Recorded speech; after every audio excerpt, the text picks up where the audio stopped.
registrasi terlebih dahulu karena kehadiran registrasi ini untuk dapat mendukung konsumsi kita pada siang hari ini.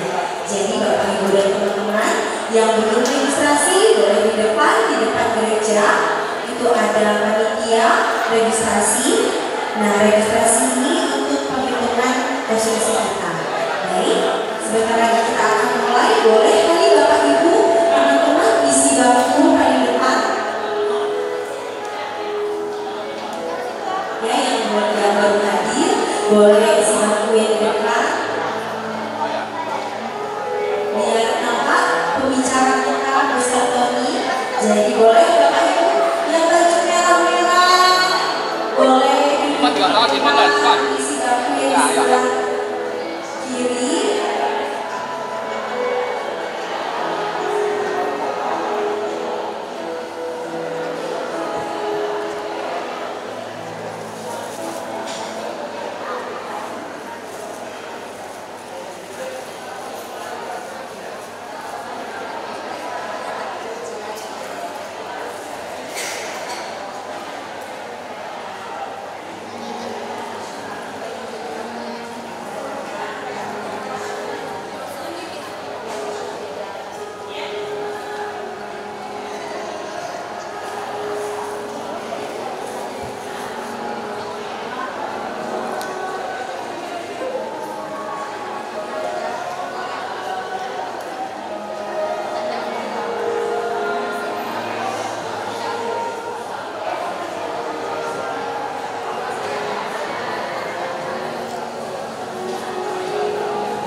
Ma, udah tanda tangan nggak? Belum.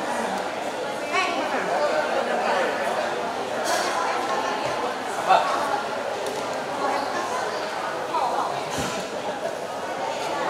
Wait.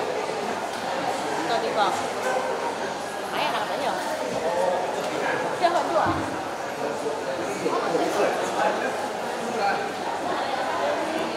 还没赶小暴力的。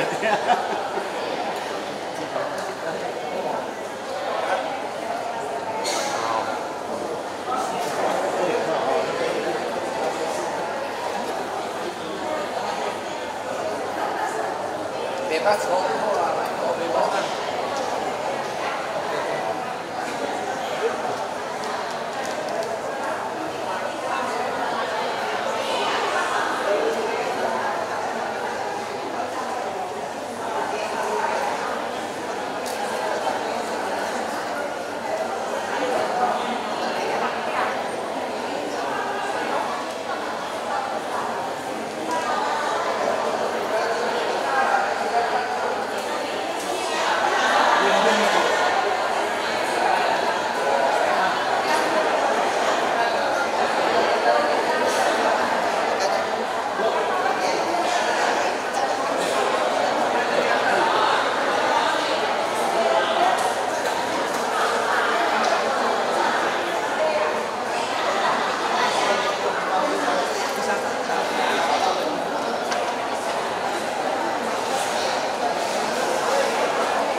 dan kedatangan.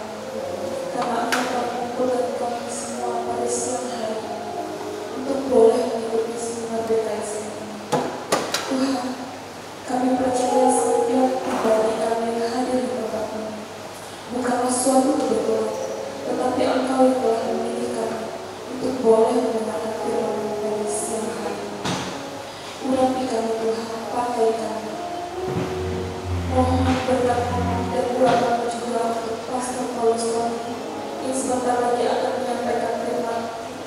Biarlah Tuhan boleh pakai Pastor Tony dan setiap perkataan yang keluar dari mulut-Mu adalah perkataan firman yang berasal dari Tuhan. Berkatilah juga setiap kami yang hadir di sini. Biarlah kami boleh mengikuti seminar ini seperti tanah, seperti benih yang ditanam kepada tanah yang subur, sehingga kami boleh berakar, bertumbuh dan berbuah, dan buah kami menghasilkan kasih yang benar-benar berasal dari Tuhan. Kemuliaan kepada Bapa dan Putra dan Roh Kudus.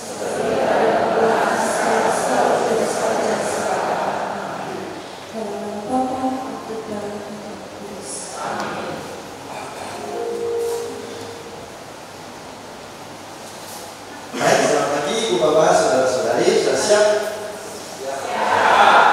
Kita masuk saja langsung ke dalam tema kita dalam BKSN tahun ini. Ini adalah pasangan nabi yang ketiga ya, yang kecil. Kita ingat tahun 2022 kita mulai yang lagi kecil.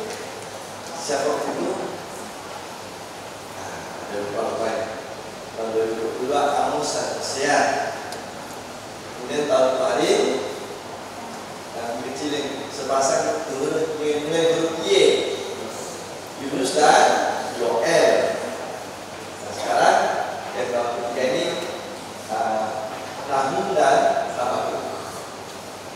Apakah nanti 12 nabi kecil akan diselesaikan semua atau mungkin diambil perwakilannya? Karena tahun depan sudah tahun keempat. Dan biasanya setiap periode 4 tahun itu nanti tema. Nah, tema tahun ini adalah Allah sumber keadilan. Ingat logo yang ada di sini juga tulisan sedikit. Keterangan logo ini kita lihat dulu ini. Ada beberapa hal yang perhatikan. Ada ini seperti apa ya? Model apa ini? Model kapal. Tapi bukan kapal pesiar yang 6, 7, 8 tingkat gitu kan. Kapal kecil ya. Biasa dipakai untuk nelayan ikan. Jadi gampang goyang. Kalau masuk ke laut sebentar saya sudah mabuk semua di situ. Nah, pakai layar, bukan pakai uap. Ada di sini gambar apa ini? Matahari. Ini gambar apa? Menara gitu. Ini simbol angin. Ya. Lalu di sini ada nama Nahum, Habakuk, kemudian kapalnya dan ada tulisan di sini. Tuhan itu baik, tempat perlindungan pada waktu kesusahan. Nahum 1:7. Nah, apa keterangan dari teks ini? Kita bisa menggoogle juga sedikit. Yang pertama, bentuknya adalah perahu, jelas. Tapi perahu yang tidak stabil. Perahu yang harus melewati ombak, Jadi dengan layar yang tiangnya itu kecil sekali. Ya, kita lihat sini. Nah, tiangnya kecil sekali. Ini rapuh, goyang, bisa cepat putus. Jadi di sini gambarnya adalah perahu. Ini adalah gereja, masyarakat. Tiang yang terlopos adalah kerancuan dan ketidakmampuan kita manusia atau gereja dalam menghadapi berbagai penderitaan, situasi yang tidak selalu mudah. Nah, memang kita pada tahun-tahun ini melewati banyak gelombang ya, gejolak, baik dari COVID, kemudian ekonomi yang masih pelan-pelan tertati-tati, dan kemarin pilpres heboh. Nah, baru-baru ini lagi pilkada, seru lagi. Jadi memang kita menghadapi bilang ini apa namanya monkey box. Macam-macam saja. Jadi ragu, kita menghadapi banyak tantangan, banyak kesulitan, tidak pastian, dan manusia ini tetap harus bertanya kemana kita sampai, kemana kita sampai. Kita harus berlayar terus, maka layarnya itu berkembang, tidak bergulung, tidak berhenti. Dia harus berjalan terus, walaupun tidak jelas apakah pelabuhannya itu sudah dekat, apakah di depan pelabuhan itu ada air tenang atau banyak batu karang. Jalan terus. Inilah situasi kita. Tidak pastian ini, kita berjalan terus, dan layar itu menggambarkan. Di sini ada gambar apa di sini? Di layar ini. Nah ini. Timbangan ini melambangkan kewajiban karena harus liberal. Ini adalah simbol dari kehakiman kejaksaan ini. Ini adalah simbol dari keadilan. Jadi manusia mencari keadilan, manusia bertanya-tanya apakah keadilan itu ada, dan bagaimana situasi yang sekarang dialami ternyata banyak ketidakadilan. Jadi ini yang pertama. Kemudian di tengah kesulitan perjalanan ini tetap ada sinar matahari dan angin. Walaupun tertatih-tatih berjalan, tetap ada angin yang mendorong kapal itu maju.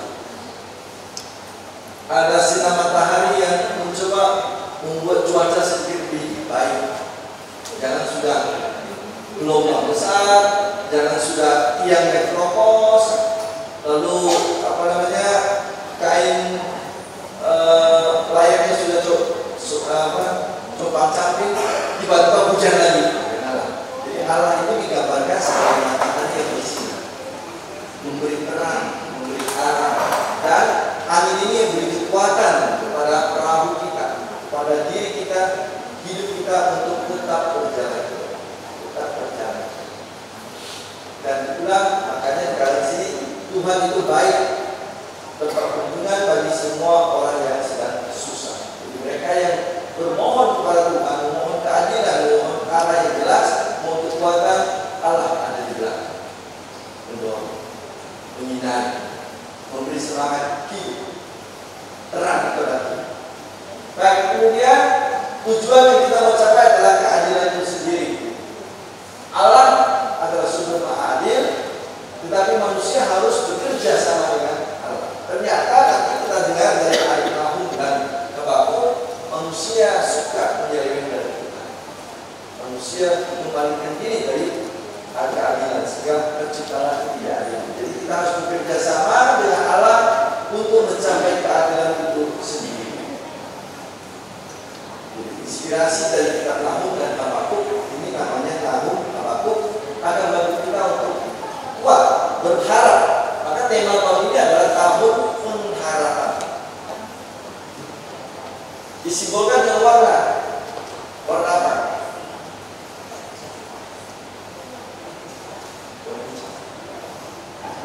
Jadi warna hijau dipakai kasula yang dipakai imam masa biasa itu adalah warna pengharapan.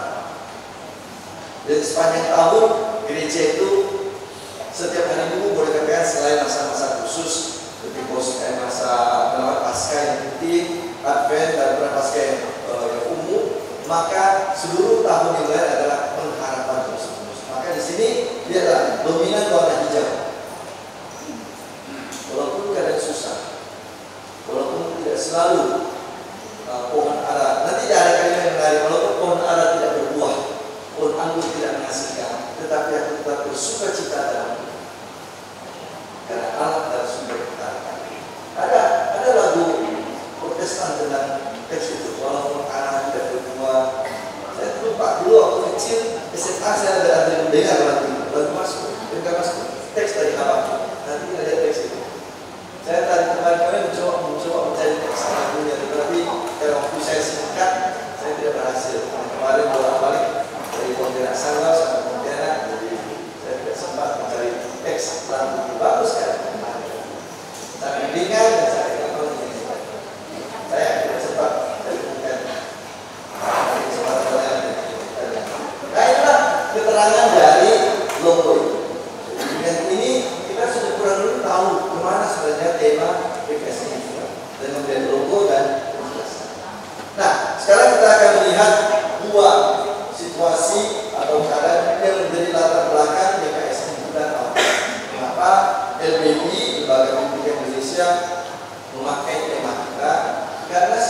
informasi yang benar kita hadapi sekarang memang kita sangat tidak jelas. Perang Ukraina dengan Rusia, yang mungkin Rusia hanya bisa selesai 1 minggu, ternyata sudah 2 tahun. Kebukaan dua negara itu berperang. Di belakang Ukraina ada Eropa dan Amerika. Lalu kemudian Rusia dibantu atau dengan cara lain kerjasama atau didukung oleh kelompok-kelompok negara sosialis, misalnya Korea Utara, Tiongkok, maju terus kemudian. Jadi yang berperang dua negara, tetapi sebenarnya yang terlibat adalah banyak negara. Dan karena itu bukan hanya soal militer yang bergerak, ekonomi juga. Baiklah uang itu yang seandainya 2 tahun itu dipakai untuk kegiatan ekonomi, berapa triliun untuk habis dalam 1 minggu. 1 peluru itu saja sudah berapa ratus miliar 1 bulan. Ini sudah 2 tahun, sudah berapa bulan? Belum lagi peluru biasa, belum lagi drone, belum lagi manusianya, belum lagi makanan minumannya, tanknya, mobilnya. Jadi uang kita selama 2 tahun ini bisa dipakai untuk ekonomi dunia ya, habis berperang.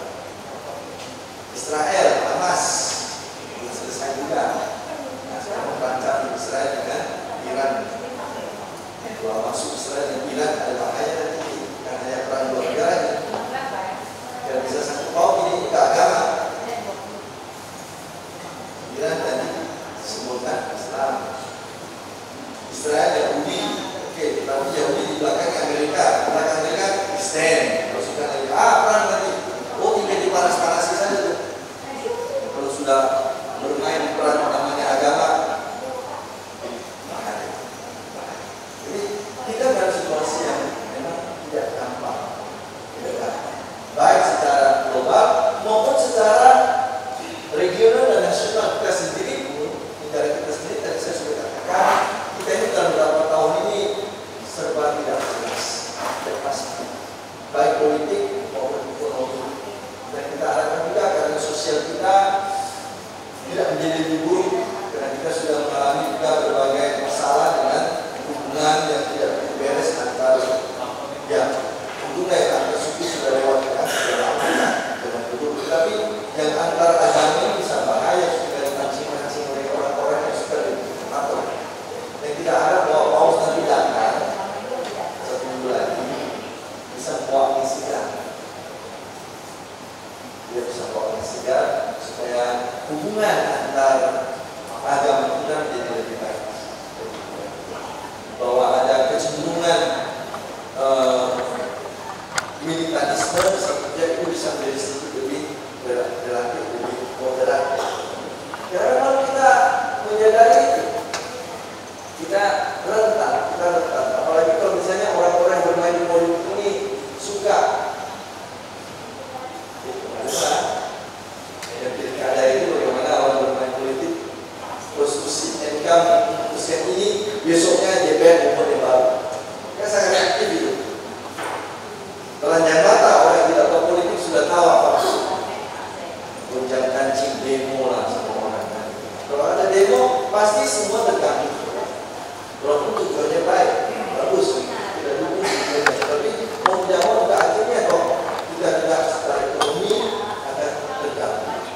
Belum lagi yang kita lihat bagaimana yang korupsi besar-besaran hukumannya 2 tahun, 3 tahun, remisinya setengahnya, belum 1 tahun sudah keluar.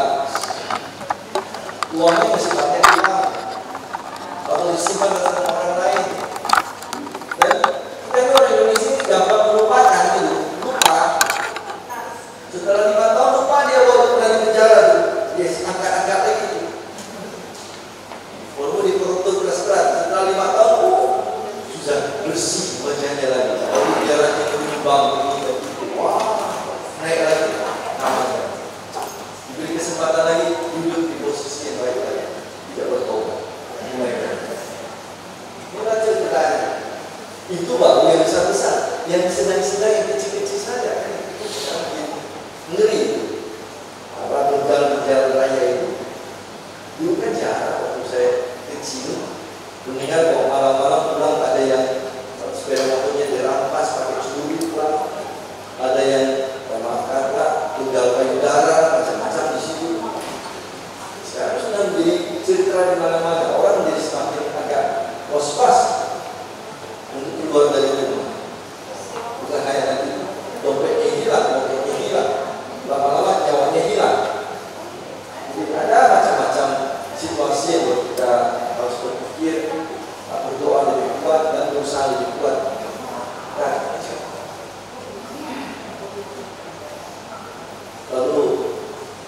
dunia kejahatan maya ini lagi, pinjol ini lagi, pusing.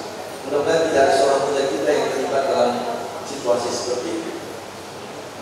Pinjam 1 juta, nanti kamu bayar 500 juta kalau tidak lunas. Itulah pinjol yang apalagi ilegal itu habis.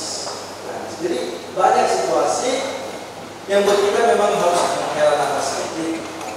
Ada kejahatan, ada ketidakadilan, dan situasi seperti ini membuat orang bertanya-tanya, benarkah ketidakadilan semakin merajalela? Benarkah situasi ini membuat kita semakin berkata? Nah, hal ini bukan hanya masa kita sekarang. Hal ini juga terjadi di masa lalu dengan wajah sedikit berbeda pada zaman para nabi. Mereka adalah orang-orang yang melihat situasi yang tidak beres di sekitarnya, terutama pada kerajaan utara dan kerajaan selatan. Ada ketidakadilan, ada penindasan, ada penyelewengan, ada korupsi yang model yang sedikit berbeda, ada kemurtadan. Nah, mereka bersuara. Inilah orang-orang yang menyadari ada sesuatu yang tidak beres dan mereka mencoba untuk menyuarakan, menyadarkan, hei orang Israel, hei raja Israel, hati-hati, kamu telah terlalu menyeleweng, kamu telah membangkitkan diri dari Tuhan, kamu telah mengejar kekuasaan duniawi, kamu menindas orang miskin, kamu tidak berlaku adil kepada mereka yang menderita. Mereka bersuara. Mereka tanda petik memakai kata-kata yang kadang-kadang keras, seperti mengancam, tetapi maksudnya itu menyadarkan. Maksudnya itu menyadarkan orang supaya mereka itu bertobat. Jadi para nabi itu tidak pernah bersuara keras hanya untuk membuat orang takut, tapi mereka itu bersuara keras supaya orang sadar salah diri lalu bertobat. Dan itu mereka yang menderita. Nabi-nabi akan mengatakan, walaupun sekarang situasi kita belum aman, Allah akan bergerak, Allah akan bertindak atas nama kita.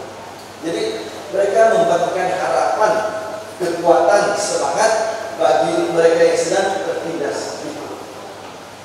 Jadi ada pengharapan akan belas kasih Tuhan supaya manusia-manusia yang sekarang sedang dalam situasi terpuruk bisa bangkit, bisa bangun kembali untuk menata ulang hidup mereka.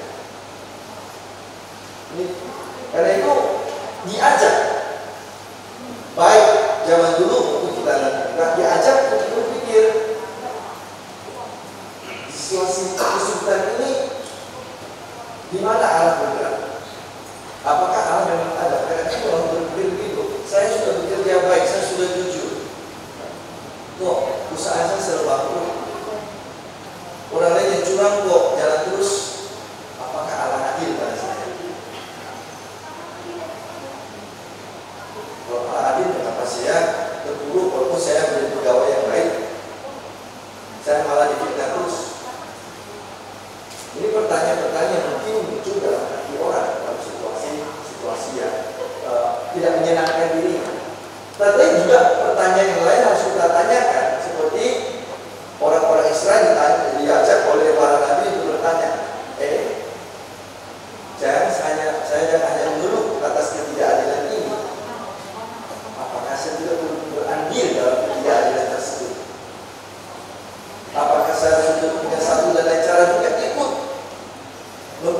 menyuburkan praktek ketidakadilan ini, menyuburkan korupsi itu? Bukan korupsi uang ya, korupsi waktu misalnya, korupsi apa lagi, korupsi tenaga. Kalau saya korupsi tenaga, kalau saya tidak bekerja, dari orang lain yang tidak suruh bekerja, kita santai-santai dulu. Itu korupsi tenaga. Korupsi waktu, saya tidak disiplin dalam bekerja. Kita mulai nanti bekerja sama-sama jam 10 ya, jam 12 muncul orangnya. Sudah makan siang, datang dia. Habis makan siang, kerjanya 1 jam, ada ngantuk, pulangnya pulang. Orang kan sudah kerja 4 jam, dia kerjanya 1 jam, dan ditambah lagi makan siangnya. Ini urut si waktu itu banyak. Enggak ada. Kadang-kadang kita juga itu. Jadi kita harus bertanya juga, jangan hanya mengeluh. Orang banyak juga diajak, para nabi juga mengajak orang-orang Israel, mengajak para raja. Apakah kita juga ikut di dalam ketidakadilan tersebut, menyumbang dalam praktik ketidakadilan, dan itu apa yang saya buat untuk mengubah praktik tersebut? Ini pertanyaan-pertanyaan yang perlu kita jawab. Nah, sekarang kita lihat tawaran dari 2 nabi ini, Nahum dan Habakuk. Nah, ini kan susahnya ini kalau kita membuat di file kita, munculnya di file orang lain itu apa itu? Gambarnya itu menutup-nutup, dan dia gambarnya itu di samping. Ini di sini. Ini untuk bisa masih kita baca. Namun sudah apa? Kita ambil 2 nabi ini sebagai contoh bagaimana menanggapi masalah ketidakadilan melalui refleksi dari Nahum dan Habakuk. Siapa Nahum? Nahum ini bekerja di daerah, mulanya daerah utara. Nahum dia bekerja di daerah utara. Dia itu mengecam Raja utara yang bekerja sama dengan Raja Asyur. Mengapa dia mengecam? Tidak boleh bekerja sama politik, boleh. Masalahnya ialah Nahum itu melupakan perlindungan Tuhan. Nahum tidak percaya kepada kekuatan Tuhan. Jadi dia meletakkan keamanan negaranya itu di tangan orang asing, Raja Asyur. Walaupun nanti justru Raja Asyur ini akan menyerang. Terakhirnya ialah kerajaan utara selatan akan diserang oleh sekutunya sendiri, hancur. Dan itu Nahum mengingatkan bagaimana bahwa orang kerajaan utara, raja kerajaan utara itu harus bertobat. Karena mereka Asyur ini bukan melindungi yang baik, mereka adalah penindas, pemeras. Mereka juga akan menciptakan ketidakadilan. Dan Allah akan menghancurkan Asyur. Jadi Nahum justru menggambarkan nanti kehancuran dan akan terjadi ya. Kehancuran bukan hanya kerajaan utara, tapi juga kerajaan Asyur. Jadi kalian percuma kalian mempercayakan diri kalian pada kerajaan utara, Asyur. Ini juga akan hancur.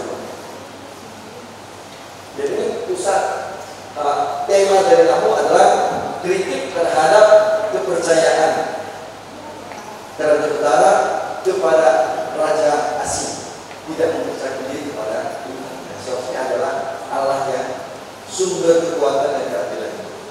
Dengan mempercayai diri kepada kerajaan asing yang manusiawi, yang tidak percaya kepada Allah Israel, malah mereka menimbulkan ketidakadilan dan penindasan. Ini tema dari Nahum. Habakuk juga berbicara tentang ketidakadilan dalam versi lain. Apa itu? Orang Israel, ini kerajaan selatan. Kalau Habakuk bicara dari kerajaan selatan, ini bicara dari kerajaan utara. Kerajaan selatan itu nanti akan mereka itu seperti diajak untuk mengingat periode nenek moyang mereka,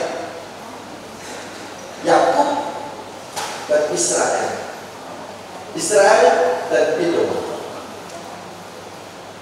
Israel adalah keturunan dari Yakub. Edom adalah keturunan dari Esau. Yakub dan Esau adalah 2 saudara kandung. Bapaknya adalah Ishak, ibunya adalah Ribka. Jadi Ribka mengandung 2 anak kembar dalam rahimnya, Esau dan Yakub. Dan nanti ceritanya adalah 2 anak kandung ini, 2 anak kembar ini dari kandungan sudah tidak pernah akur sampai dengan dewasa. Ya, provokatornya memang si Yakub juga. Nanti kita dengan cerita bagaimana Yakub provokator dibantu oleh istri ibunya si Ribka yang memihak kepada Yakub. Nah, Di sini nanti Habakuk akan meminta dengan contoh Yakub dan Israel yang berubah nama menjadi Israel untuk mengingat kembali kesalahan dosa mereka yang tidak adil, yang menyeleweng, untuk bertobat menjadi Israel yang sama. Dan ketika mampu menghidupkan pertobatan dengan iman kepada Tuhan, kita akan mampu memperbaiki ketidakadilan kita menjadi hidup yang lebih beriman, hidup yang lebih jujur, hidup yang lebih baik. Ini tema dari Habakuk. Ini singkat, nanti kita akan masuk dalam contoh-contoh perikop bagaimana mendapatkan Nahum dan Habakuk. Baik, ini sekedar pendahuluan saja. Mari kita masuk.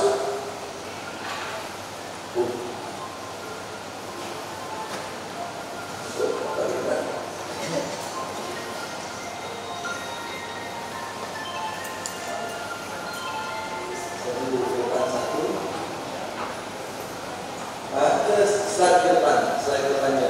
Nahum. Oke, baik. Siapa Nahum? Nahum ini adalah dalam kitab suci disebut namanya orang Elkos, tapi tidak disebutkan keterangan lebih lanjut tentang Elkos ini. Dia hanya menyebut dirinya sebagai orang Elkos. So, itu selesai. Apa arti nama Nahum? Orang Ibrani itu kalau menulis selalu pakai huruf mati saja, N-A-M. Jadi tidak pernah menulis huruf hidup. Semua tulisan Ibrani, kitab suci, buku, koran, semua huruf mati. Jadi huruf hidup tambah sendiri di kepala kita. MKN, makan, maki, makna, pokoknya tambah sendiri. Jadi penemu SMS pertama adalah orang Ibrani. Kira-kira suka mikir di SMS sampai akhirnya membaca pun bingung semua, tidak ada hurufnya seperti mana.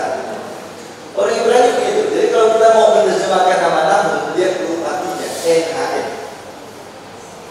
N-A-M, Naham, itu berarti penghibur. Si penghibur, sudah jelas. Kata penghibur ini bisa berarti lain lagi.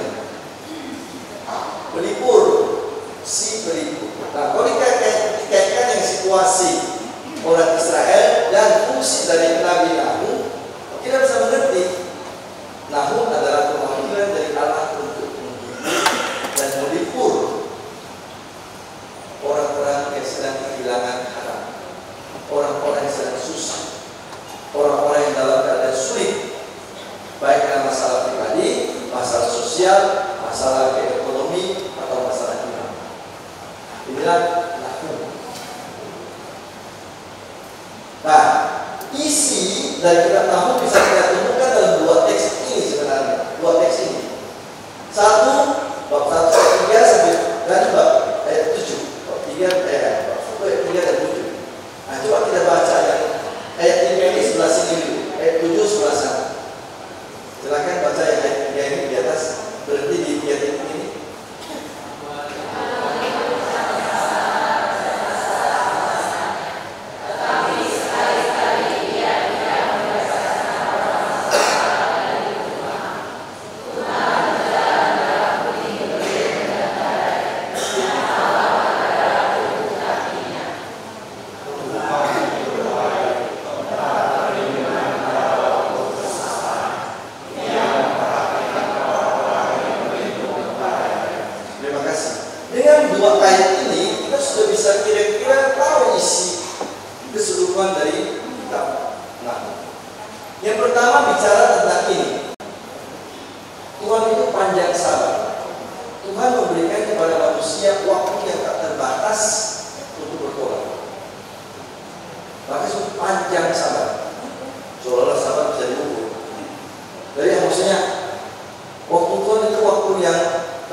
Jadi, tapi walaupun dia panjang sabar, dia tetap adil. Kenapa? Ia tidak membebaskan orang bersalah dari kehidupan. Oh, berbesar ya, terima kasih. Ia tidak Bersama-sama. Banyak sahabat. Oke.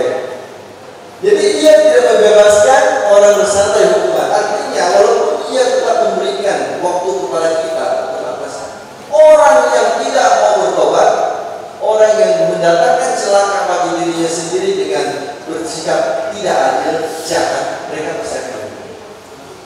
Ini keyakinan dari kita. Jadi di satu pihak Tuhan itu memberikan waktu yang begitu banyak kepada kita untuk memperbaiki diri. Ketika orang tidak mau, dia harus mendapat hukuman. Bukan Tuhan yang tidak mau membantu dia yang menolak Tuhan. Itu maksudnya. Dia menolak Tuhan. Dan Tuhan itu kuat. Dalam puting beliung pun Tuhan bisa berjalan. Dalam badai pun Tuhan bisa lewat. Nah, kita ingat dengan Yesus yang berjalan merendahkan topan di danau Galilea. Jadi sebenarnya gambaran perjanjian baru itu sangat dekat. Tinggal kita menemukan saja suatu teks, suatu ide, suatu cerita. Dulu tidak ada gambaran itu dalam perjanjian lama. Awan itu kecil, bukan ini. Kenapa? Karena Tuhan kan digambarkan selalu di atas, tempat tinggi. Di awal tempat tinggi pun itu masih bukan ini. Jadi Tuhan lebih tinggi lagi dari langit. Lalu tetap menggambarkan kebaikan Tuhan. Dia adalah tempat perlindungan pada waktu kesusahan. Jadi dia adalah sumber kekuatan manusia. Dia adalah sumber keadilan bagi orang-orang yang melakukan tidak adil. Sebab ia memperhatikan orang-orang yang berlindung. Jadi mereka yang punya pengharapan, kembali kepada dimensi pengharapan, ia akan memberikan kepada kita suatu solusi. Entah apa solusinya kita tidak tahu, tapi jelas Tuhan tidak akan membiarkan kita sia-sia dalam pengharapan kita. Dia tidak akan membiarkan kita putus asa istilahnya. Inilah Nabi pengharapan.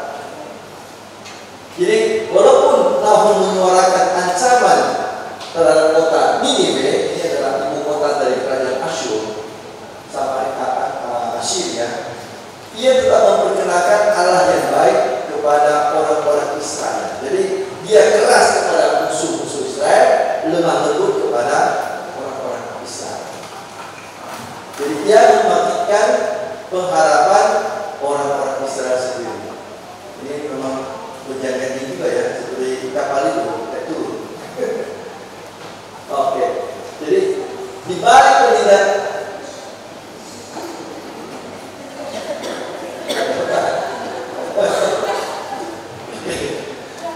penindasan dan penderitaan orang Israel, Allah tetap dan akan tetap bekerja membela orang Israel. Jadi di sini dibangkitkan suasana optimistis. Jangan putus asa. Di balik segala kesulitan kita ada jalan keluar. Istilahnya, sepanjang apapun malam kita, besok pasti ada matahari terbit. Tetap ada ujung di lorong yang gelap itu. Ada nanti matahari terbit besok. Sikap optimistis, tetap tahan menderita supaya dipelihara oleh orang-orang Israel. Tetapi dia tahu bahwa orang Israel merasa terlalu lemah, tidak yakin diri, tidak pede, karena musuh mereka Assyria itu kuat sekali. Istilahnya kalau kita disuruh melawan, contohnya kalau perang kan, disuruh melawan mungkin Amerika Serikat kan, tenaga kita sedikit, jumlah kita kurang, persenjataan kita, kalau kapal terbangnya bisa terbang sudah syukur, jangan menembakkan dari pelurunya ya. Peluru tembak kapalnya pula yang meledak. Kita sudah ada embargo Amerika kan dulu. Jadi pesawat terbang kita terbang tapi tidak ada peluru kendalinya. Hanya nampaknya hebat aja. Jadi segala persenjataan kalah, jumlah orang kalah, tidak terlatih dan seterusnya. Jadi dia tahu bahwa orang Israel merasa diri terlalu lemah melawan musuhnya, maka dia mencari gambaran Allah. Nah, Nabi menggambarkan Allah dengan cara yang berbeda. Selama ini Nabi menggambarkan Allah sebagai gembala, sebagai tukang kebun anggur, sebagai tukang periuk. Karena orang-orang Israel sudah duduk dengan tenang, sudah berladang, sudah Tetapi pada situasi perang, Allah tidak digambarkan sebagai tukang pergi atau gembala domba. Allah adalah panglima perang kita. Jadi Nabi menggambarkan Allah dengan cara yang relevan dengan situasi Israel waktu itu. Allah adalah panglima perang kita yang akan menghancurkan semua musuh kita. Tidak ada satu pun akan dibiarkannya berdiri di atas bumi ini. Ini model seperti Musa membawa orang Israel keluar dari Mesir. Kembali gambaran yang sama. Saat orang Israel di padang gurun menghadapi banyak kesulitan, musuh-musuh, Allah adalah panglima perang. Namun menggambarkan yang sama. Ia akan bekerja memusnahkan musuh Israel. Ia akan menciptakan keadilan dan kebenaran. Dan kenyataan itu benar nanti.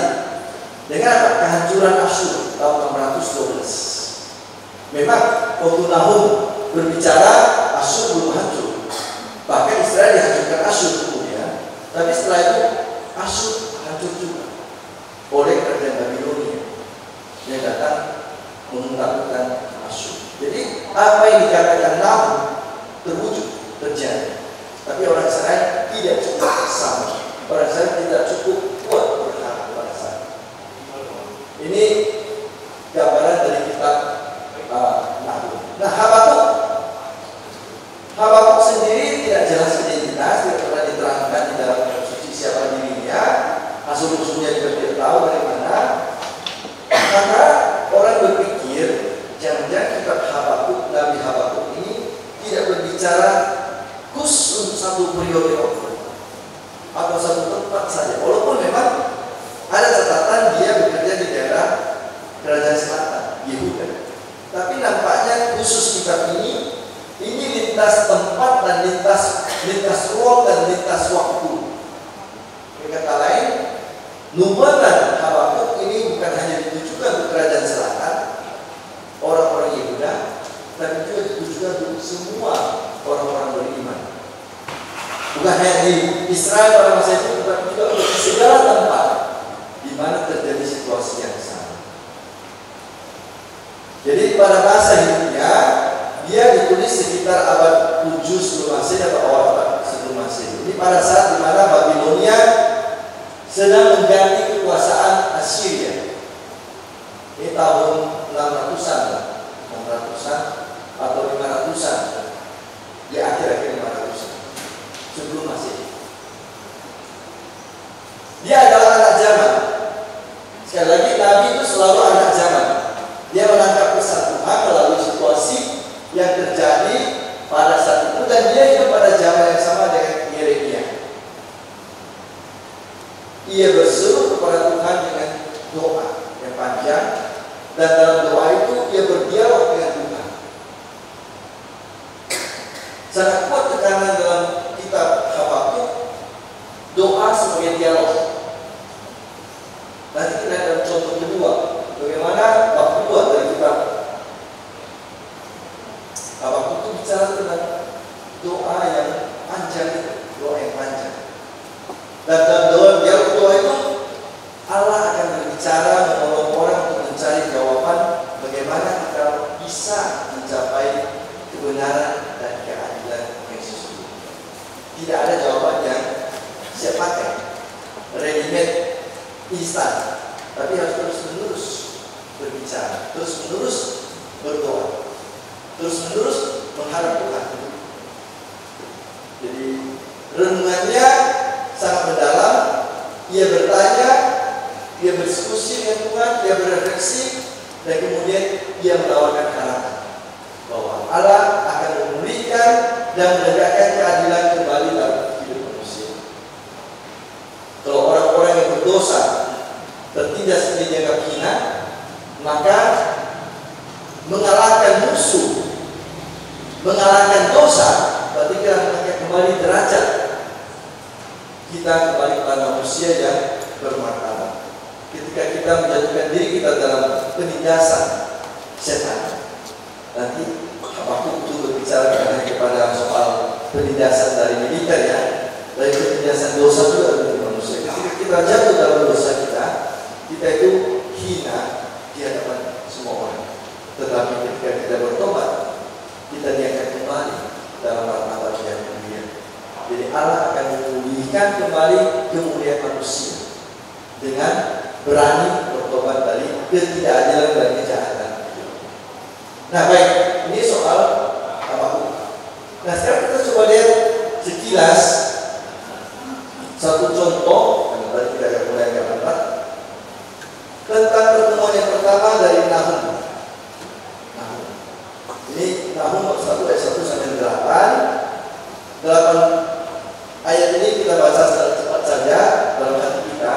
Ini teksnya bicara ayat 2 dan ketiga ini bicara tentang sifat Allah terhadap musuh dia kuat, pemarah, pencemburu, terhadap orang Israel dia banyak sabar.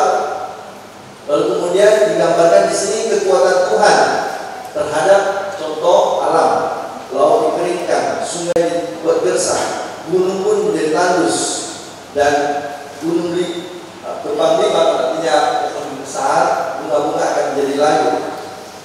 Semua akan berguncang di hadapannya, bukit juga semua akan runtuh di hadapan Tuhan. Siapa dapat menahan gerak Tuhan? Tetapi ya, Tuhan itu tetap baik kepada orang-orang yang berlindung kepadanya. Dalam keadaan bencana pun Tuhan tetap bergerak. Ini 8 ayat pertama. Ini pertemuan pertama. Jadi ada dua sisi yang di sini dalam pertemuan pertama itu, perhatikan ada dua sisi. Sisi terhadap musuh dan sisi terhadap orang yang beriman. Musuh Israel, orang Israel, orang yang tidak berharap, orang yang punya pengharapan. Ini dua sisi itu digambarkan dalam 8 ayat ini. Latar belakang bab ini dan ayat ini adalah kehancuran, ancaman kehancuran kota Niniwe. Niniwe adalah simbol dari penindasan orang asing terhadap suku Israel atau bangsa Israel. Dominasi agama asing terhadap orang-orang Israel yang percaya kepada Tuhan. Dan disinilah orang Israel harus tetap berdoa, mohon bantuan dari Tuhan dalam kesesakan mereka. Maka ada janji ini, Tuhan itu perlindungan pada kesusahan, yang perhatikan orang-orang yang berhidup kepadanya. Jadi Tuhan mendengarkan. Namun jelas mengatakan pada orang Israel, Tuhan mendengarkan doa kita. Yang kalian lihat sekarang kuat ini akan hancur. Memang pada waktu Nahum hidup belum hancur Asyur, belum. Bahkan kerajaan Israel dihancurkan oleh Asyur. Tetapi memang Asyur akan hancur tahun 612 sebelum Masehi. Suara Tuhan, suara Nahum yang menyuarakan kekuasaan Tuhan terwujud nyata. Itulah bukti bahwa pengharapan orang Israel seharusnya tetap ada. Dan Tuhan tidak akan memalingkan wajahnya dari orang-orang yang berharap kepadanya, orang-orang yang menderita. Jadi Allah adalah simbol pengharapan bagi kaum Israel. Nahum datang untuk mengobarkan pengharapan. Lalu kalau kita dalam teks itu, kita lihat dari segi judulnya, apa arti Nahum, penghibur, pelipur, kemudian gambaran tentang kekuatan Tuhan terhadap musuh dan terhadap orang Israel. Terhadap Israel Tuhan sangat membela, terhadap musuh Tuhan sangat keras. Digambarkan dengan seluruh alam ciptaan yang tunduk di bawah kekuasaan Tuhan. Kalau kita tidak bisa membaca teks itu dalam bahasa Ibrani. Kita baca dalam terjemahan Ibrani. Dalam bahasa Ibrani, teks itu bab 1 ayat 1 sampai 8 itu disusun. Setiap kata itu dimulai dengan abjad ABCD itu. Dari 8 ayat itu, dia mulai dengan kata dimulai dengan A, ayat pertama. Ayat kedua dengan kata dimulai dengan kata B. Misalnya saya buat contoh ya. Aku ini binatang jalan. Ayat awal. Lalu saya mesti lanjutannya. Bukan binatang seperti di kebun binatang. Dengan kata B kan. C. Celakalah orang yang tidak percaya pada Gusti. Contoh. Jadi itulah sebetulnya akrostik. Dengan kata lain,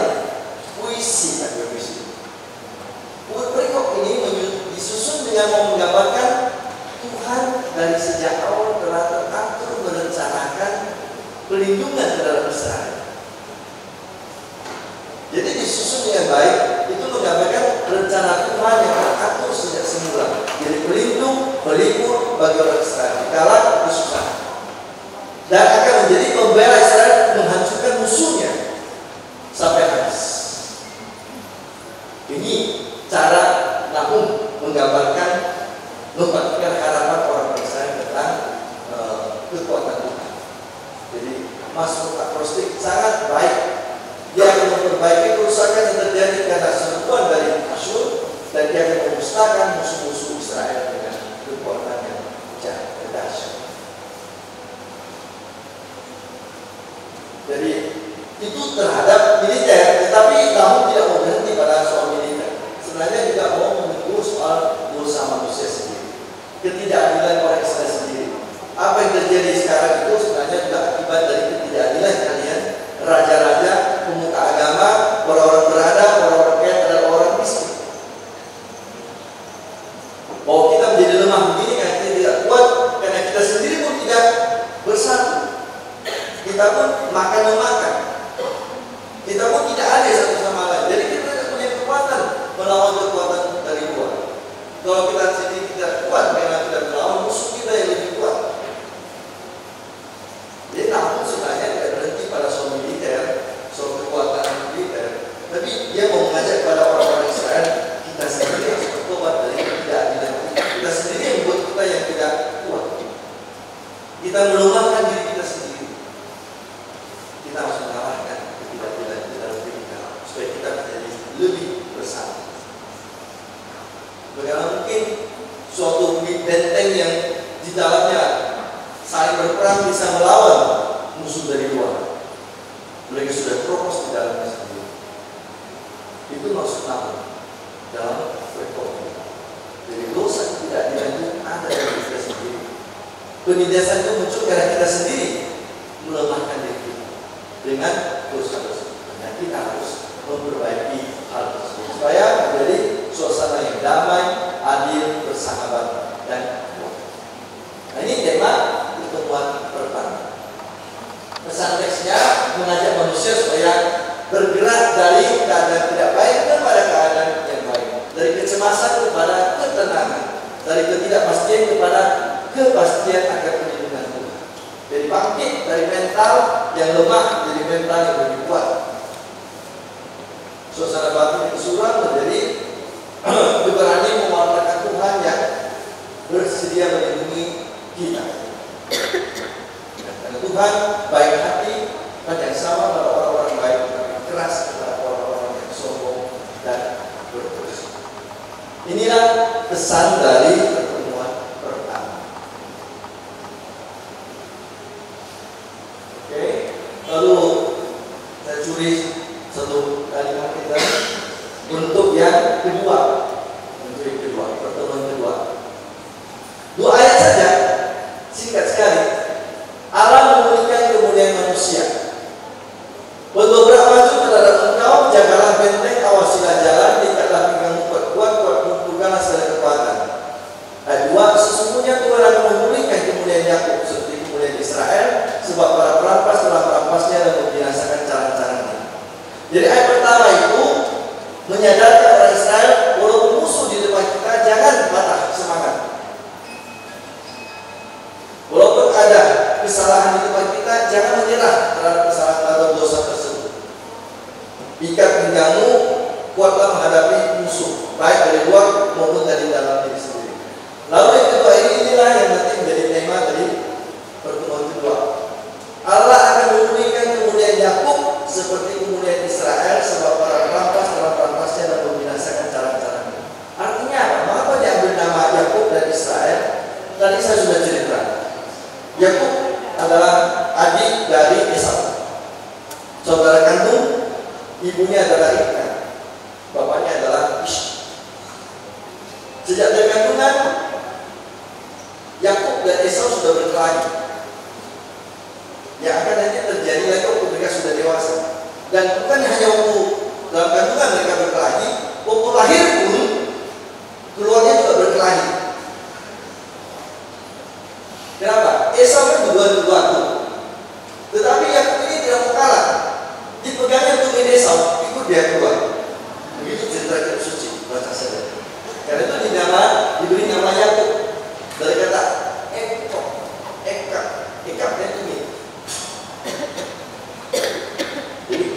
diberi nama Yakub karena dia memegang tumit abangnya waktu lahir. Jadi dia tidak kalah cepat sebenarnya. Tapi apa boleh buat gerbang hanya satu, tidak bisa dua.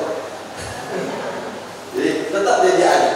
Tetapi si adik ini licik. Bukan jadi lagi licik. Dia mencuri hak sulungan dari Esau. Walaupun Esau juga ya agak teledor juga. Anak sulung kok gampang sekali menjual anak sulungan dari hanya semangkuk kacang merah. Kan ceritanya Esau itu orang pekerja keras. Yakub agak sedikit bermalas-malasan. Nah si Esau itu suatu hari pulang dari berburu, peringatan capek, haus. Yakub sedang masak bubur apa? Kacang merah. Untuk orang lapar atau semua enak kan gitu. Judulnya menarik sekali kacang merah itu. Berikan padaku kacang merahmu itu. Boleh kata Yakub. Tapi jual kesulunganmu padaku. Oke, gak apa-apa katanya. Bodoh juga kamu. Hak kesulungan kok dijual dengan semangkuk kacang merah. Tapi itulah kebodohan Esau kan itu. Tidak menghormati sendiri hak kesulungannya. Jadi dengan menjual dengan satu mangkuk kacang merah, Yakub memperoleh hak anak sulung. Itu baru satu langkah pertama dari Yakub dan Esau. Ini kelicikan Yakub. Yang kedua, waktu Ishak mau meninggal, dia sudah buta, hanya bisa mencium dan mendengar. Lalu Ishak itu kan sebenarnya lebih suka Yakub, Esau. Dia panggil istrinya, Rebeka sini. Kepada istrinya kepada Rebeka, dia panggil Esau. Esau, kamu pergi berburu. Dari bidang keburuan itu kamu masak makanan yang enak. Kasihan pada saya. Lalu aku memberikan padamu berkat terakhir, berkat dari orang tua kepada anak. Dan anak sulung kamu berhak dapat berkat. Mereka dengar itu.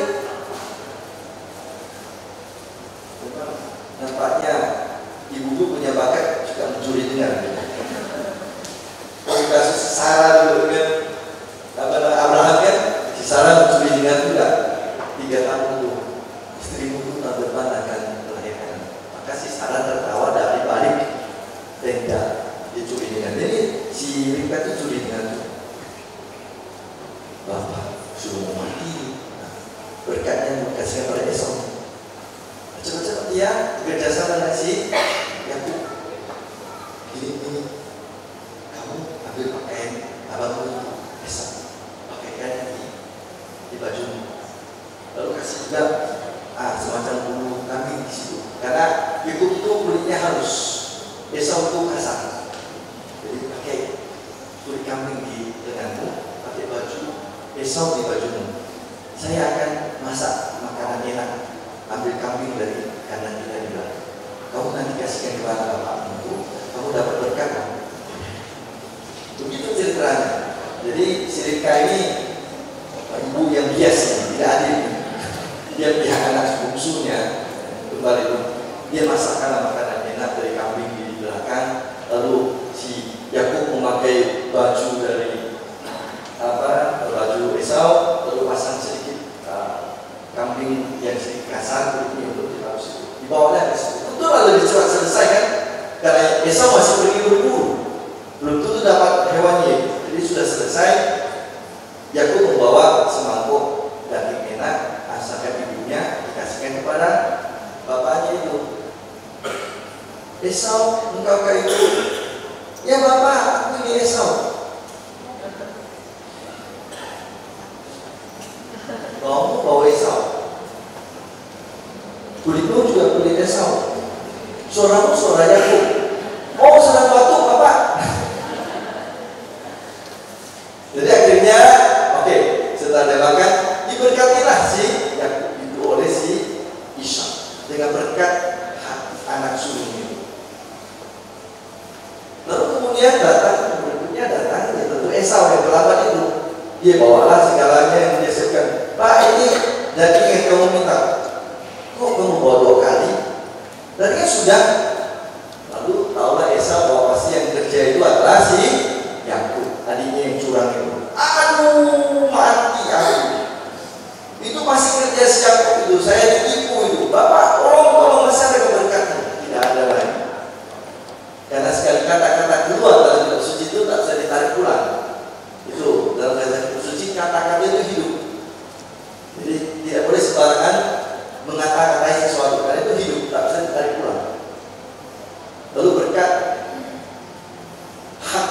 keberuntungan tetap kepada Yakub, lalu Esau mendapatkan berkat yang kecil saja, dan berkatnya pun jelek, bukan jelek sih, kurang bermutu lah.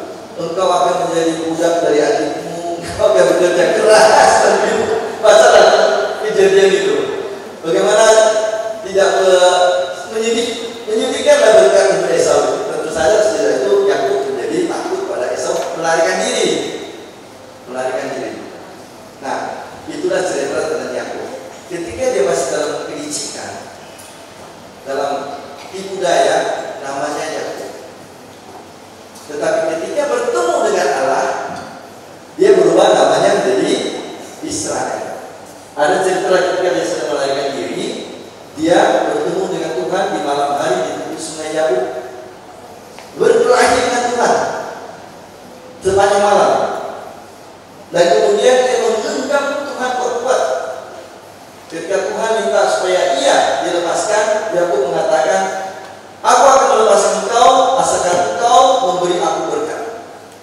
Ini Yakub dari dulu memang suka mencari kesempatan dalam kesulitan. Lalu Tuhan katanya juga karena putus asa melepaskan kita dari cengkeraman Yakub, dia memukul pangkal paha Yakub. Istilah pangkal paha itu eufemistis, penghalus. Bukan pangkal paha di sini, pangkal paha yang di tengah itu. Nah, jadi kan itu orang Israel tidak pernah memakan bagian badan hewan itu. Karena itu adalah bagian di mana Tuhan memukul pangkal paha Yakub. Dan Yakub adalah nenek moyang orang Israel kan. Nah, Tuhan kemudian mengubah nama Yakub menjadi Israel. Engkau tidak lagi disebut Yakub, tetapi Israel. Apa artinya Israel? Allah berjuang. Allah berjuang. Allah mau untuk berjuang melepaskan diri dari cengkeraman Yakub. Tetapi kemudian juga diartikan bahwa Israel berjuang bersama dengan Allah. Istilah Israel itu menjadi Allah yang berjuang bersama dengan umat Israel. Dan setelah dia bertemu dengan Allah, Yakub ini yang kemudian berubah namanya Israel menjadi orang baik. Dia pergi meminta maaf kepada abangnya Esau. Dan keturunan abangnya itu namanya Edom. Dan keturunan Yakub kita sebut dengan bangsa Israel. Nah, keturunan ini tidak berdamai. Edom dan Esau berkelahi terus. Dalam berikut kedua ini cerita tentang Edom dan Israel. Simbol dari persaingan antara kekuatan kasar dari Esau. Esau memang orangnya berangasan, emosional, tinggi. Jadi keturunannya juga gaya-gayanya itu gaya preman. Dan Allah akan menjanjikan bahwa bagaimana Allah menolong Israel menghadapi bangsa Edom. Bangsa yang kuat itu, bangsa yang keras itu, tapi Allah akan memberikan. Nah, di balik itu diharapkan nanti orang-orang Israel jangan hidup seperti Yakub, tapi hiduplah seperti Israel. Bertobat dari kesalahan, egoisme, penipuan, ketidakadilan, menjadi bangsa yang terpilih, umat Allah yang baik, yang adil dan yang benar. Jadi ada permainan nama antara Yakub dan Israel di situ. Yakub berarti orang yang belum bertobat, orang yang masih terlibat dalam kejahatan, orang yang tidak adil, orang yang mau untung diri sendiri. Israel adalah orang yang telah bertemu dengan Tuhan, sekarang berjuang bersama dengan Tuhan untuk mencapai keadilan, mencapai kedamaian, pengampunan dan kebaikan. Itu kira-kira pertemuan kedua.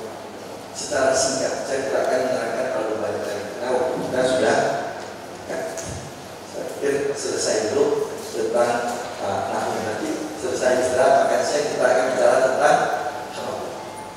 Tapi Habakuk akan lebih singkat. Dan kalau kita bicara lebih singkat, saya kembalikan kepada moderator. Silakan.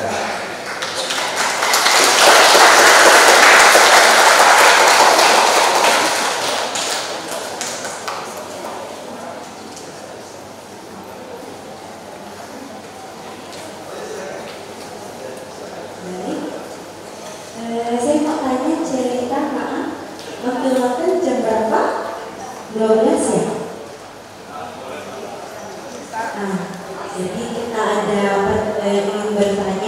Boleh saya beri 3 orang untuk bertanya. Boleh angkat tangan jika ingin bertanya.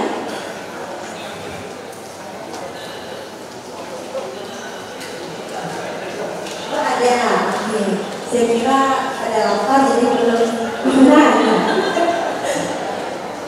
Enggak saja ya.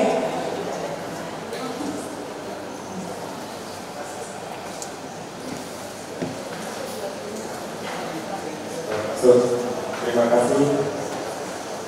Maksud dari perjanjian lama yang tadi sekilas kita dengar itu, Allah itu begitu ketika manusia yang taat akan diberkati, tapi ketika yang melawan bahkan juga akan dimusnahkan atau dibinasakan. Bukan satu kota yang itu. Zaman Nabi itu semua manusia dihabiskan, jadi orang yang tidak taat kepada dia akhirnya dimusnahkan. Lalu di perjanjian baru ya kan ada Yesus yang datang, jadi istilahnya memperketatkan namanya kasih. Dari pengalaman pribadi, maksudnya dari renungan saya yang pernah saya renungkannya, seringkali kan dikatakan bahwa dosa asal itu adalah ketika turunan dari Adam gitu ya. Tapi dari hasil pemikiran saya, tapi mungkin nanti pas koreksi ya. Manusia diciptakan oleh Allah dengan dihembuskan roh. Jadi berarti manusia itu ada DNA-nya Allah. Jadi kadang-kadang saya juga saya sendiri ya kadang ketika orang sakiti saya membalas ini mata dan di mata itu.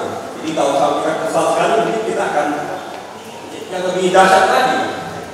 Tapi dari situ saya berpikir kayaknya ini ada sesuatu yang dari Allah juga ya, karena kelihatan Allahnya juga kayak gini, misalnya dia tidak adil, kita habisin, kita hancurkan gitu. Jadi dari pemikiran saya mungkin dikoreksi atau apa? Apakah dosa asal itu bisa juga dari salah satu sifat yang Allah pada dasarnya ada juga sehingga turun kepada kita. Jadi dengan amarah, balas dendam dan lain-lain. Lalu sehingga pada perjanjian baru datanglah Yesus untuk mengenal kasih. Lalu ketika Tuhan Yesus datang, waktu itu pertanyaan saya itu adalah apakah sifat-sifat kita yang begitu kadang-kadang membalas orang dengan kejahatan segala itu bisa juga diturunkan dari ini ya, sifat Allah kita yang awal-awal itu di perjanjian lama itu ya. Terima kasih Pak. Jadi saya jawab langsung saja ya. Nanti pertanyaan berikutnya kita setelah jawaban ini.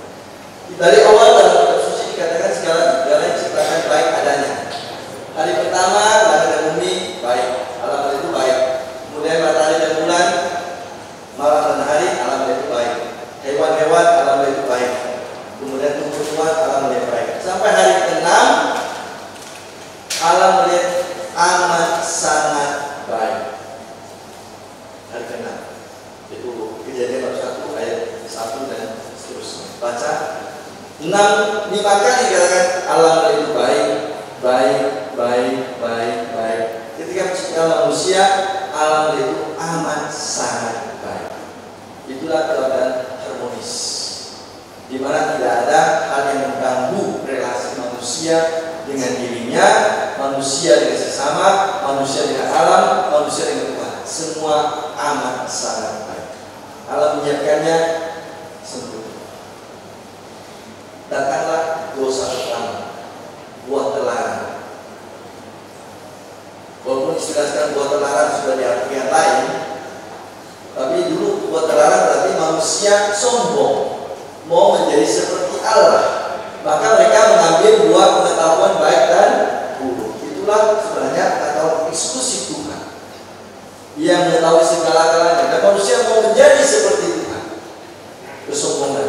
Nah, dengan dosa kesombongan inilah masuk semua pengaruh buruk lainnya. Balas dendam, iri hati, kecemburuan, kemabukan, bercederaan. Rasul Paulus mendalilkan itu ya dalam Galatia bab 5 ayat 18-19. Ya, kemudian ditanggapi dengan buah roh, kasih, damai sejati, sukacita, kebaikan, kemurahan hati, sampai dengan pengendalian diri. Jadi bukan dari Allah diciptakan, tetapi manusia memasukkan dirinya di dalam godaan setan untuk menjadi seperti Allah, maka masuklah segala pengaruh buruk.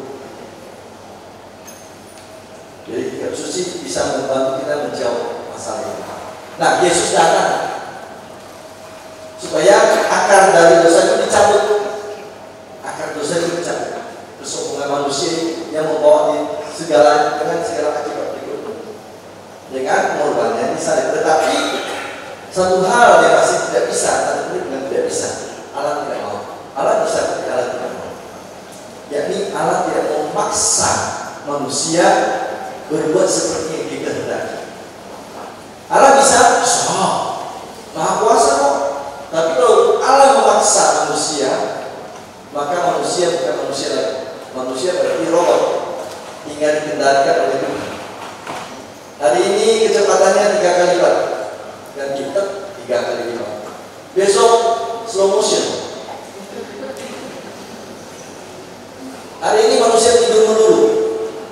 Besok kerja 24 jam. Itu mau robot. Kita menjadi manusia karena kita punya kehendak bebas. Kita punya alam pikir yang bisa membantu kita untuk membuat banyak hal. Itulah kemanusiaan kita.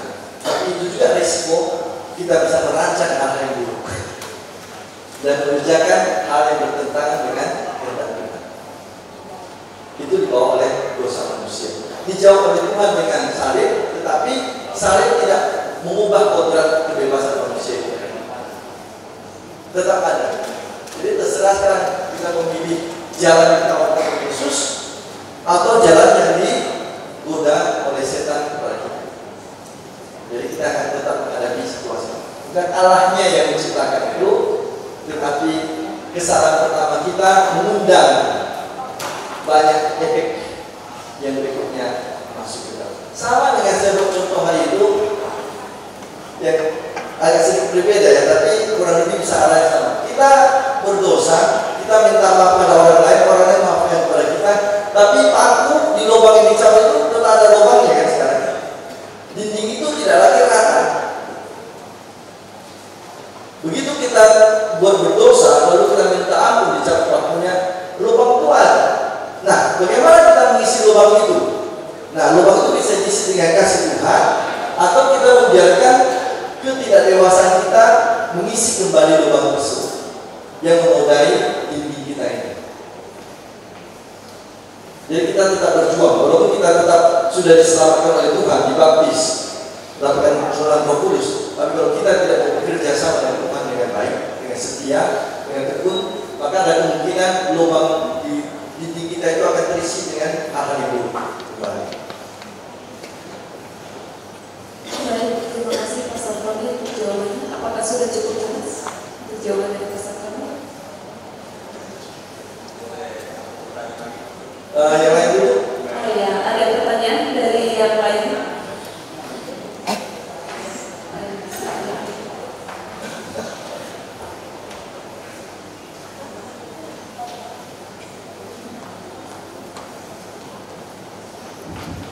Selamat siang Pastor, Siang. selamat siang saudara-saudara sekalian. Terima kasih atas kesempatan yang diberikan. Pastor, saya tanya tentang paha tadi. Oh, Ya, menarik juga pakai paha ini. ya, menarik ya. Jadi tadi kan Pastor cerita Yakub menarik Allah sehingga Allah kesulitan melepaskan diri dan memukul pangkal pahanya supaya Yakub melepaskan genggamannya. Pertanyaan saya, bukankah Allah itu maha kuasa, luar biasa, bisa apa aja? Jadi kenapa waktu itu sulit melepaskan cengkramannya Yakub? Seperti ini. Terima kasih. Baik. Ini kitab suci itu memang sangat menarik. Di satu pihak Allah dipuji, dimuliakan sebagai Dia maha kuasa, maha tinggi dan maha lainnya. Tetapi mereka juga sangat suka menggambarkan Allah seperti manusia. Itu namanya antropomorfistis. Antropos itu manusia. Jadi Allah itu digambarkan seperti manusia dengan sifat-sifat manusiawi. Contohlah dalam kitab Kejadian 42 Kalau bab pertama Allah menciptakan hanya dengan firman-Nya kan. Yang kedua itu Allah menciptakan melalui apa? Mengambil anak, kemudian dibentuklah badan itu. Bentukan pertama itu laki-laki, karena prototipe jelek bentuknya. Kan laki-laki lebih jelek dari perempuan. Itu perempuan itu bentukan kedua lebih bagus. Sudah ada pengalaman pertama yang kurang bagus. Jadi Allah itu menggambarkan seperti manusia biasa. Lalu dikatakan lagi menghembuskan nafasnya. Lalu dikatakan Allah berjalan-jalan di Firdaus mencari Yesus. Hai, Yesus. Mencari Adam. Adam di mana kau? Ada Allah Maha Kuasa kan itu. Kok masih mencari Adam? Nah, jadi kitab suci itu karya sastra yang sangat menarik. Dia mencampur adukan semua gambaran manusia tentang Allah dengan cara yang berbeda-beda. Di satu pihak Allah itu mahal, sangat jauh, sangat hebat. Di lain pihak sangat manusiawi, sangat dekat dengan kita. Nah, ini gambaran yang kedua yang dipakai dalam kisah Yakub berkelahi dengan Israel. Sebenarnya itu adalah cara mereka menggambarkan bagaimana mereka meyakini Allah itu sungguh-sungguh berjuang bersama Israel. Mengapa Yakub namanya bukan Israel? Ini sebenarnya gambaran cara mereka saja. Tentu tidak begitu. Itu hanya cara bagaimana orang Israel meyakini bahwa sungguh Yakub ini adalah nenek moyang kita yang dekat dengan kita.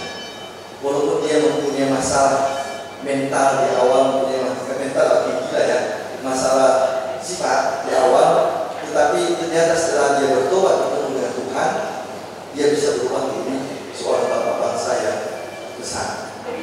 Bisa berubah dari ini saya sudah diminta untuk anjurus tempatnya ini. Tanggung pemilu. Jadi jangan khawatir.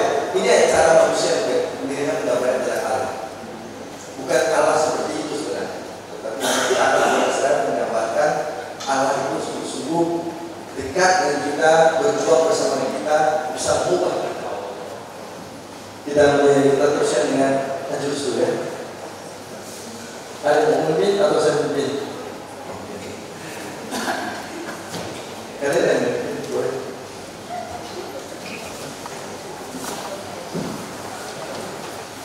Maria diberikan oleh malaikat Tuhan. Salam Maria, penuh rahmat, Tuhan sertamu, terpujilah engkau di antara wanita dan terpujilah buah-buahmu Yesus.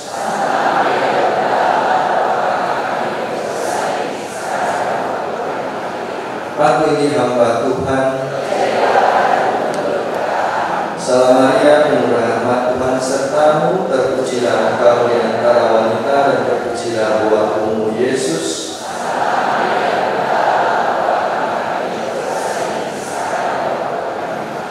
Sabda sudah menjadi daging.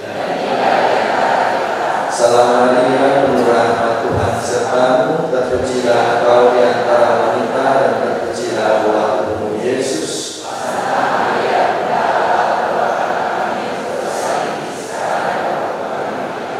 Doakanlah kami ya Santa Bunda Allah.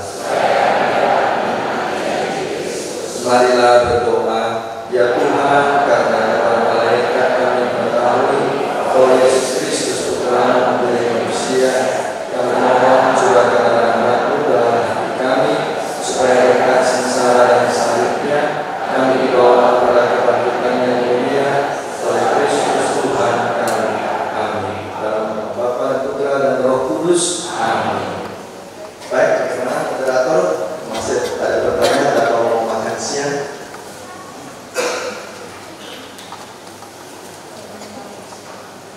Kita boleh satu pertanyaan. Satu lagi silakan. Waktunya 5 menit. Masih ada yang ingin bertanya? Pas laparnya. Kalau sebenarnya yang tidak ada bisa. Ya. Tantangannya banyak ini. Makanya yang kata dia sekarang ada kemajuan ke depan. Sebelum makan siang, kami mohon kesediaan pasar masa untuk memimpin doa.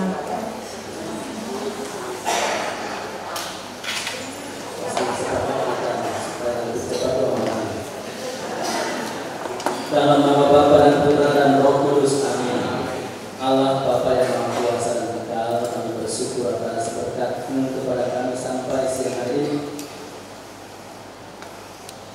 Sebagian kami sudah mengikuti seminar yang disampaikan Pastor Paulus Tommy, dan setelah makan nanti kami akan melanjutkannya kembali. Terima kasih atas kehadiran-Mu dalam kegiatan seminar ini, dan kami percaya bahan yang disampaikan kepada kami agar kami semakin memahami rencana dan kehendak-Mu dalam diri kami. Sebentar lagi kami akan santap bersama, berkati kami, berkati juga makanan dan minuman yang telah tersedia ini. Semoga membawa kesegaran bagi kami. Semoga jamuan bersama ini semakin memperteguh iman kami, dan semangat persaudaraan di antara kami ini semakin dalam adanya. Tuhan serta-Mu.